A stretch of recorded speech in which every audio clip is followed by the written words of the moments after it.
Hello viewers, 4DIYers here with another tutorial video for everyone. In this particular video here, I'll be doing a demonstration of how to replace the sway bar end links on a Volvo C30, and the same procedure also applies to the S40, V50, and C70 models of the same generation.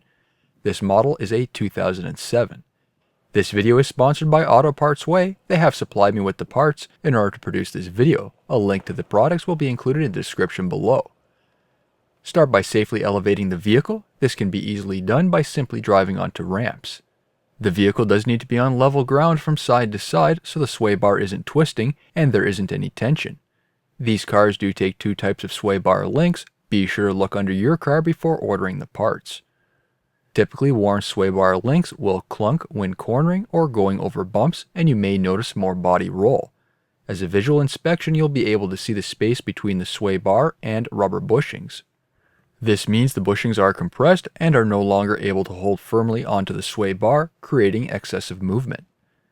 Before removing the old link, here's the new replacement just to give you an idea of what we're working with. To remove the old links, use a 15mm wrench on the top to hold the nut. Then, using a 16mm socket with a 3/8 drive ratchet, loosen the center bolt. I'll show you once the link is removed in a moment what it looks like. There is a center bolt which holds everything together. Finally, remove the bolt and outer bushing. I can't remove the center bushing just yet as there is still light tension. This can be done once the other side is disconnected. Remove the other side using the same process. If you find the bolt is binding, then tighten and loosen again. This will help remove any debris which is catching up in the threads. And finally, remove the whole assembly completely. You'll need to pull down the sway bar slightly by hand to remove that center bushing. The comparison and assembly breakdown between the new and old links. As you can see, the old links, the bushings are compressed where they're no longer able to hold firmly onto the sway bar. Beyond compressing, the bushings can also dry out and deteriorate, so you'll notice some cracking or crumbling in the rubber. As mentioned earlier, Auto Parts Way has supplied me with the sway bar links, and a link to this product will be included in the description below. For installation, install the center bushing between the sway bar and control arm. You'll need to make sure the bushings are aligned with the holes. Then install the center bolt. And finally install the top bushing with the nut. The new sway bar link uses 17mm for both the bolt and a nut.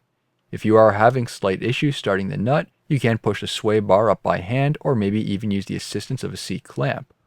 I only threaded the nut on, so the threads from the bolt were barely flush with the top on the outer edge. Move on to the other side, removing the center bushing. Install the new center bushing. Install the bolt, and then the top bushing with the nut. These use a nylock nut, meaning that there is a nylon insert which prevents the nut from loosening, so there's no need for any thread locker.